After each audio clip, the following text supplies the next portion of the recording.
Welcome to the SMB Community Podcast with hosts Amy Babinchek, James Kernan, and Carl Polachek. Produced by Kernan Consulting and for the international MSP community.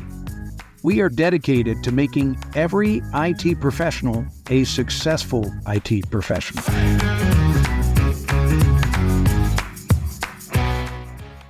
The SMB Community Podcast is brought to you by Kernan Consulting, your mergers and acquisitions experts. Since 2006, we've been through over 30 transactions, and just this past year, we've been involved in over 6. So if you're interested in either buying, selling, or valuation information, please reach out. I'd love to talk with you. There's a ton of activity going on, and you can be a part of it. Reach out for more information at kernanconsulting.com. Hey, everybody. Welcome back to the SMB Community Podcast. It's James Kernan with Kernan Consulting, and I am back with my good friend, Amy Babinchek. Hey, Amy, good morning. Good morning, James. Good to be back with you. Yeah, I had little travels this week. I just got back from Arizona for one of the mastermind events. That was a lot of fun. And can you see a little bit of sunburn? I was out in the sun quite a bit on the weekend. I see a little bit. You don't look like you got too fried. I'm sure, when I see you next week, you're just going to be all bronze. So it's good. Well, I was hoping I'd be bronzed this week. So yeah, I'll be back down in Dallas, Texas, which is nice. And I missed some good weather here in the Midwest. We had some 60s weather that everybody got outside for. So that was the one bummer about me traveling.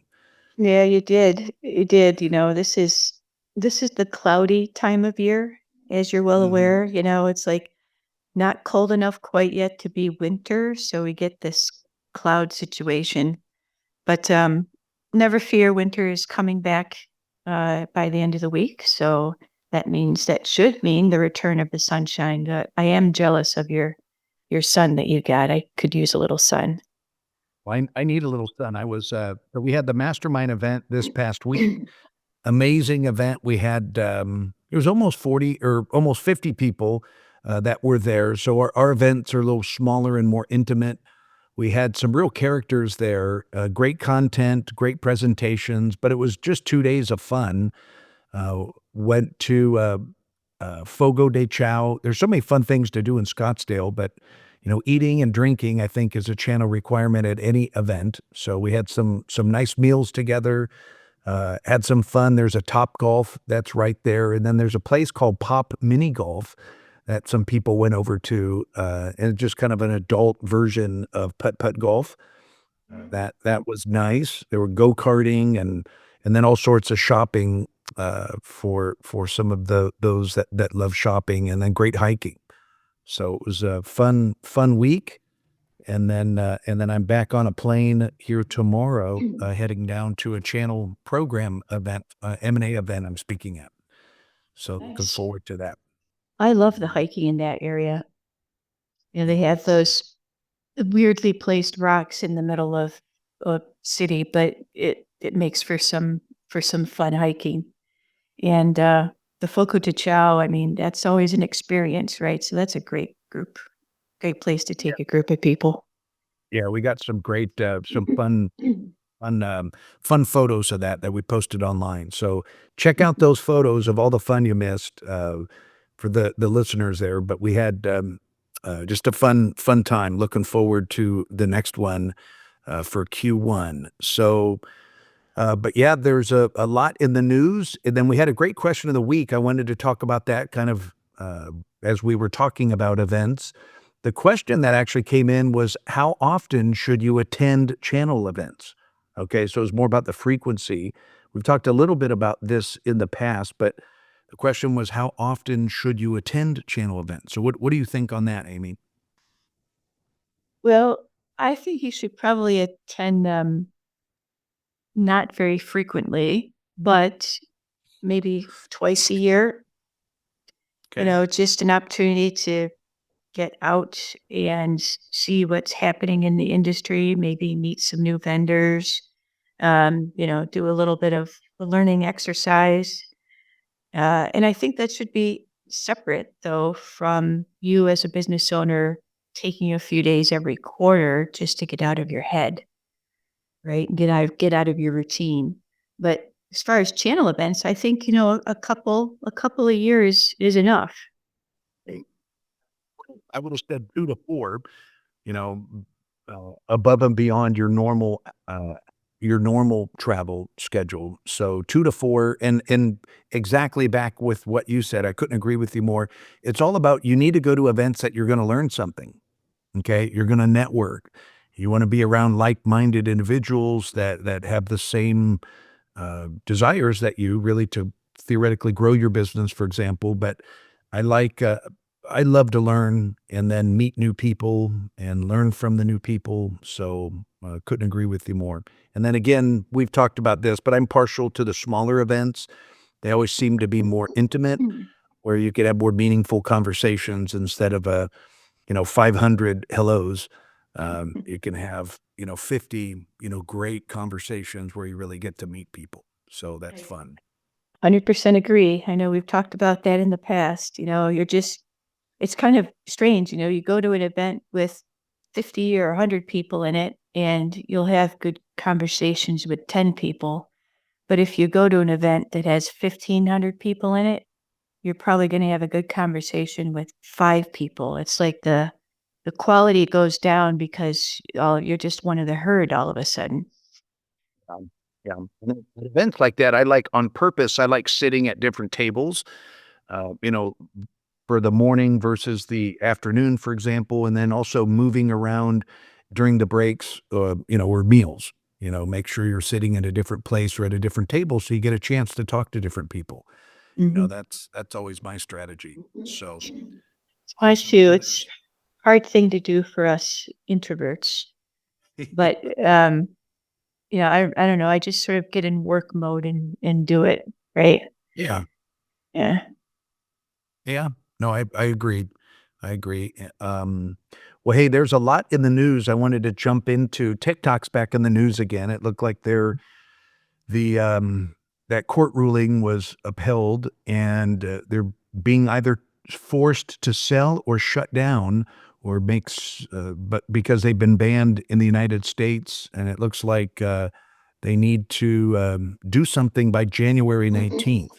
So not sure how that's gonna affect our listeners, but, wanted to make sure that we talked about that a little bit. I know you're not a TikTok fan though, are you? You don't really use I it? I don't use it. I think I still have an account over there. I used it for a while, and then I don't know. I just sort of lost interest. It Yeah. didn't really speak to me. Um, but there's 170 million registered users in the United States. I suppose I'm one of them, but um, more importantly, I think is there's a lot of business owners, TikTok influencers and people that advertise on TikTok and whatnot. And um, I got to say that this reminds me of something that Carl always says. Carl always says, "Don't build on rented land." That's his catchphrase. Right. So, right, so if you're a social media influencer and you've built that business only on TikTok, you definitely did yourself a disfavor because now you're being forced to diversify across all the other social media brands. So, while maybe you shouldn't build on rented land, you can't really avoid it these days entirely, but Yeah. diversification, I think, is the message here for people. Yeah. Yeah. Agree wholeheartedly. I never really took to TikTok. I had a few clients that leveraged that in their, social media marketing strategy, specifically, sharing educational videos, and they had you know, good great engagement, honestly. I think some of their videos, on cybersecurity were, of all the social media platforms, that was one of the top ones. But, I agree. It's social media is just really should be a window back to your website, we're back to where you really want them to go. So, um, people are gonna need to make a move on that. Yeah, I So think the cybersecurity is pretty unified though in saying that light dance is a problem. Yeah. But they're been, they are a tool of the Chinese government, even though people here enjoy that content, that the app itself is a problem. So I haven't really seen much of an other side on that other than people saying they like the content and they like using it. So I'm sure there'll be some hard feelings about it, but yeah, I guess it's a national security issue that something we have to do. That's exactly why I really never used it, because I saw that and heard that in the very beginning, so I had no desire to, there's enough social media tools out there, right? For sure. Yeah. It's no left anywhere to go for sure. So Bitcoin's back in the news again for you Bitcoin fans. Searches over 100K for the first time, and look like Trump's new administration. He picked a pro crypto SEC chair to help Mhm. monitor that. So it feels like based on that move that Bitcoin will become more of a common currency, or as common as it could be. So, and Well, that's good news for Bitcoin. yeah, the controversy around that FCC pick, though, is that he feels that this is not a currency and shouldn't be regulated as a security, that the cryptocurrencies are not currencies, that they are commodities. And commodities have much less regulation and they don't have any protections for your potential losses or fraud and whatnot. So we'll see what it actually does in office. But meanwhile, Bitcoin is over 100 grand. That's not bad news for anyone. Carl, in the eye with a sharp stick, right? I But you remember the just first time. you just broke up there a little bit again. Maybe. Oh, I was going to say, Carl's funny saying was, "That's better than a poke in the eye with a sharp stick."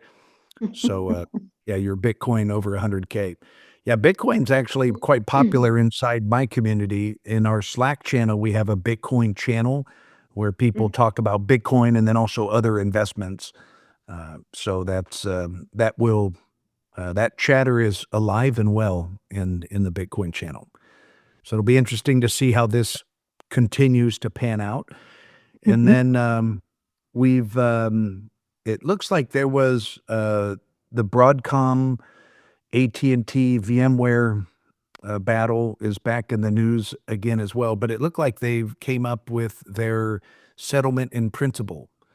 So, I know they've Yeah, been. so the real issue is that when Broadcom bought VMware, they announced the end to perpetual licensing.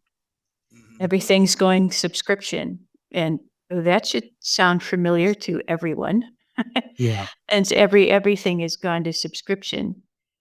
I and it's more, it got more expensive, and VMware wasn't cheap to start with, and that's the thing. AT&T, their expenses were going up a lot because of this, and so they brought a suit saying, "Hey, we bought these perpetually." So I don't know. They didn't say what the details of the agreement were, but they'd come to some agreement. But I think this really points out a larger issue, that we are all moving towards subscription. QuickBooks Yeah. users, which is, you know, probably, I don't know what their market share is, but, let's call it close to all small businesses. Um, the move from QuickBooks Desktop to QuickBooks Online, it's getting close to completion. And costs have definitely gone up for using a monthly subscription service and the old desktop model. It's been a big boon for the tech industry. Yeah. I mean, for a long time there was piracy, and they only got paid for half of their software that was in use out there. Now they get paid for all of it, and we're all paying monthly for all of it at a higher cost. So, Right. um, I still, we've both been at this for a long time. Been in the channel for over 30 years and remember the good old days when the vendor partners would come to your office and just give you any software that you wanted. I used to have, Microsoft Office licenses just kind of falling out of my pocket. So you could give those away to clients. And I remember for the longest time, I don't think I ever bought any hardware or software for my business. It was all donated by our partners. And a lot of it we were able to donate back into client opportunities. So I'm still stuck back in the past there. I'm having a hard time paying those enormous fees for QuickBooks specifically, and can't wait to the day when I migrate out of it. But more and more clients I work with actually are moving over to Zero, and I know we've talked about that before. Yeah, Starting to catch on. yeah, Zero's got a lot of add-ons though, so when you're doing your same, make sure you check those out because Yeah. when I did it, considering all the bits and bobs that I use inside of QuickBooks, my cost was hardly different at all. So wasn't going to be worth it for me to make the change over. The migration wasn't going to be worth it. We do still have a larger concern though, and I've had this for a long time now. I think since the last Great Recession, and that is as we move toward a subscription society, all of that depends on cash flow. And what happens when cash flow gets tight? Mm. You know, if Brings up the we've price, yeah. yeah, we have increased the pressure on cash flow by going with all these subscription services. And I think I'm still gonna hold with that's gonna be a problem someday. And I think it'll make the next big recession bigger.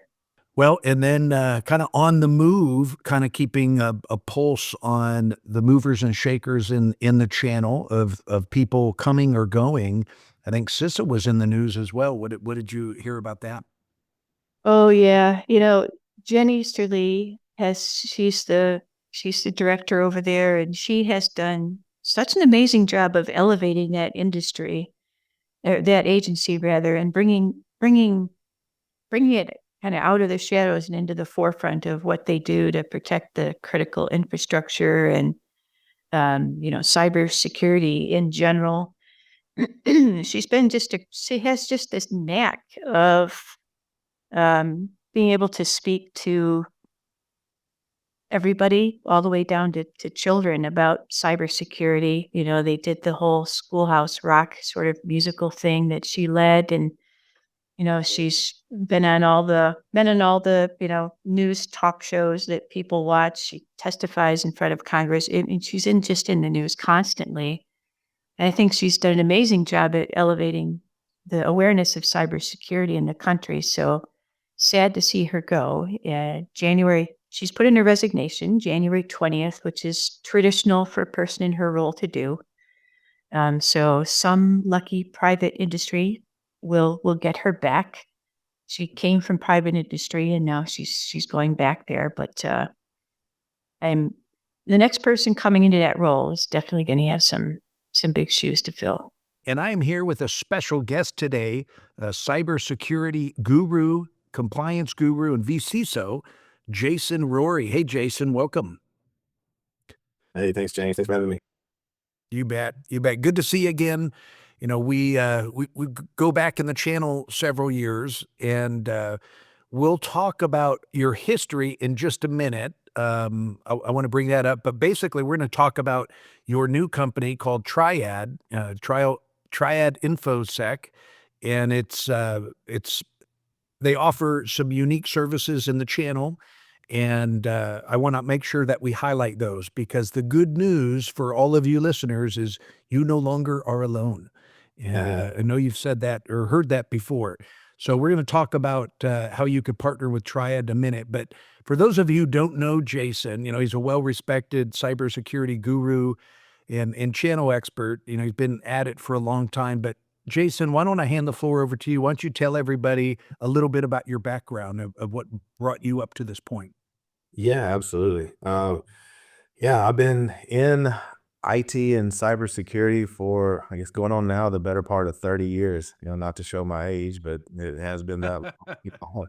I got my start right after high school with joining the U.S. Navy. I had a top secret security clearance, so dealt with a lot of military cryptography and, securing communications from, ship to ship, ship to shore. And that really just kind of put me on the path. And once I got out of the military, I, worked some various IT jobs, just really trying to find my groove in the IT world. And I found that in consulting. I worked for, a small company doing just that. If everybody remembers back in when break fix was really the only model that morphed into MSPs over time, that's where, I found the passion for the variety in consulting, different businesses, different people, different problems. You're always on the move, changing gears. And I really like that.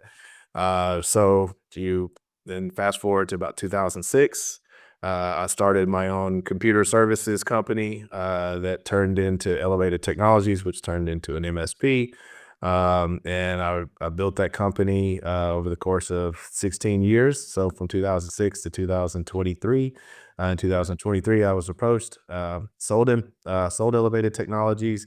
And then shortly thereafter, I started Triad InfoSec to really have a laser focus on cybersecurity, risk management, compliance, GRC, VCSO, all the terms. And just not MSP. So we don't offer, any type of traditional MSP services around help desk, server support, cloud migrations, all those things. And we actually, have a lot of MSP partnerships to take care of that stuff for the clients. Great. Great. Awesome. First of all, thank you for your service for our country. Yeah. It's interesting. There's several people now that I've run into that had gotten their start while in the military, while working for the government. So I think it's a great training program to get your feet wet and to help you get on the path of what you want to do. So again, congrats on your success, your successful exit, and then forming Triad. I love what you guys are doing in the channel. So let's maybe talk about maybe an example customer. What does a normal engagement look like for you if there is a normal one? But so I want everybody to Right understand there. what you. Yeah, they're all a little bit different. So, when I started Triad, one of the reasons I settled on the GRC compliance angle is I knew that there was opportunity and gaps in the channel where MSPs were, a lot of them stretched too thin when it comes to resources to be able to do kind of these heavier lift compliance projects because it does take a lot of time to help write policy procedures, document everything, framework alignments. So I developed an MSP partnership program, went back to some MSPs that I've known really well over the past almost 2 decades. And we started working together because they did have clients that had compliance needs. And we know, I mean, MSPs traditionally, they don't like to write policies and procedures. And I get it. Neither did I. When I was an MSP, it's Right. not the coolest thing to do, and when, you'd rather focus on the technologies. Um, Yeah. Yeah, I knew it. I was like, Yeah, there's pretty exciting stuff. Your background is super impressive, for sure. well, yeah, no, I appreciate that. Yes, and absolutely. I mean, that's where the MSP partnerships is helping them do the tasks that they traditionally don't just have the time and the resources to focus on because they are busy delivering those IT operational services out, making sure the users are happy and staying up and running, which is absolutely critical, to the relationship. But and we help, just ultimately fill that gap. Yeah. No, and that's important. And we've talked on the program about the increased requirements to be an MSSP in the industry. And there's more and more responsibility and more risk falling on the MSP shoulders. So, you need to have strong partnerships and you've got people out here like Jason. Uh, it, Real quick, I'm gonna embarrass you again, Jason, and just say for those of you who don't know him or follow him on social media, I think it's just Jason Rorie, Rorie.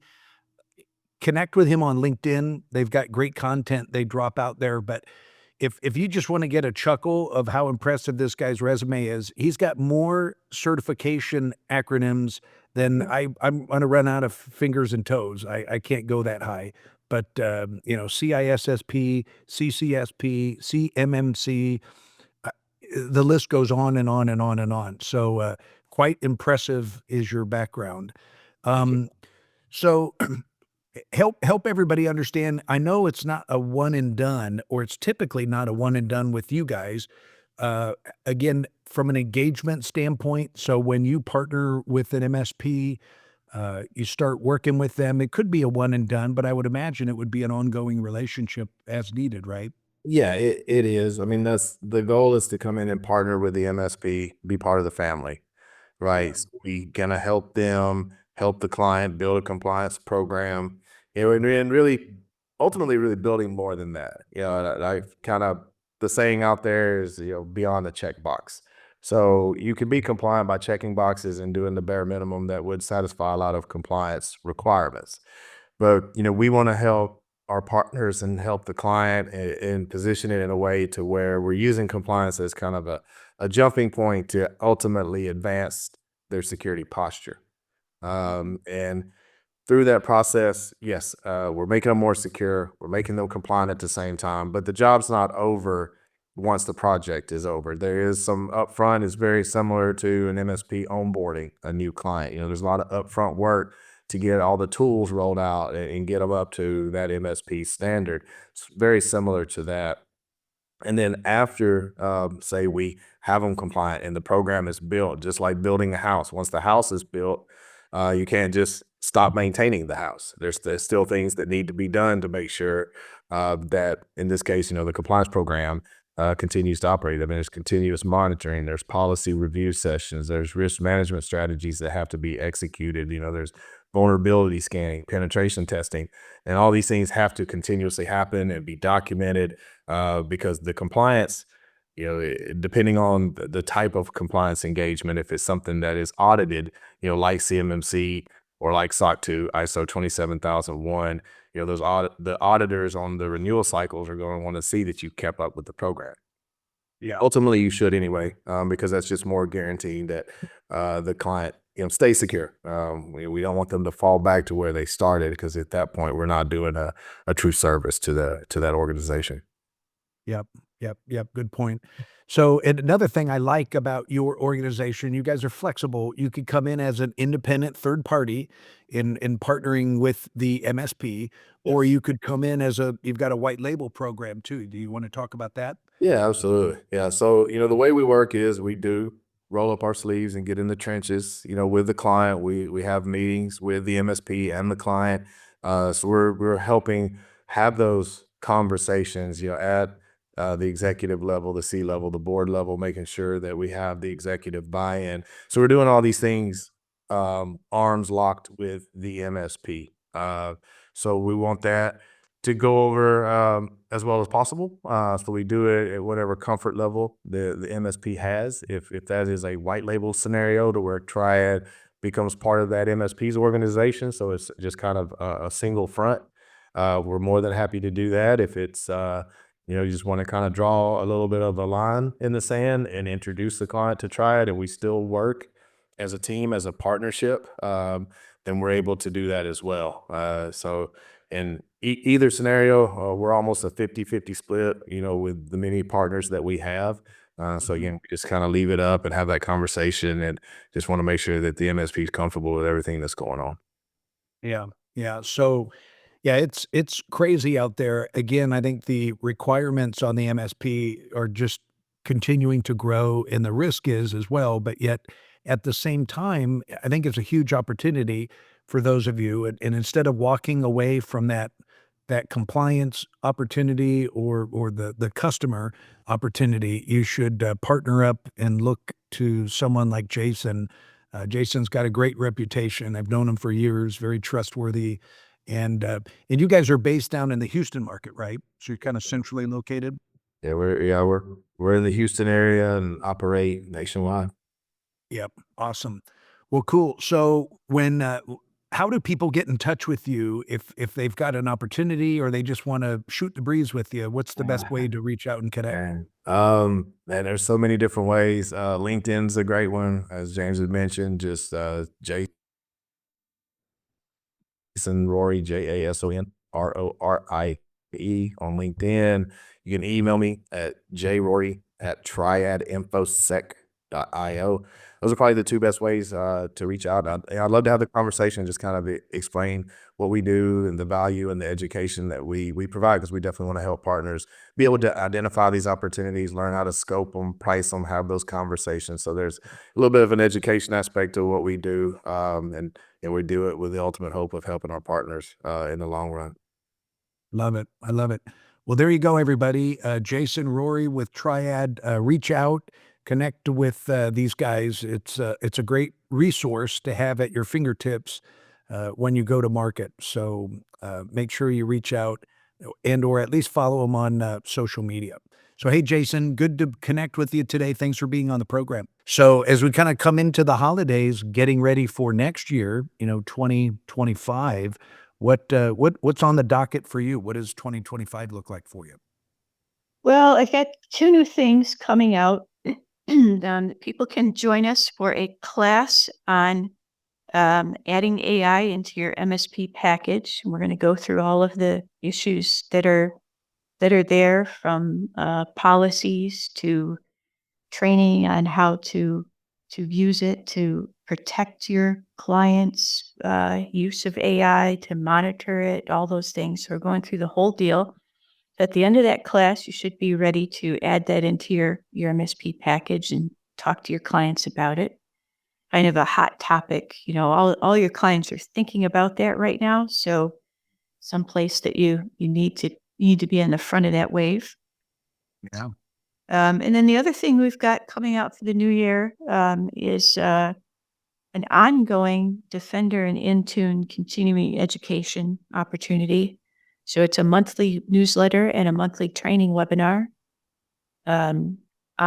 Keeping up with all the changes that are happening there with device monitoring and security.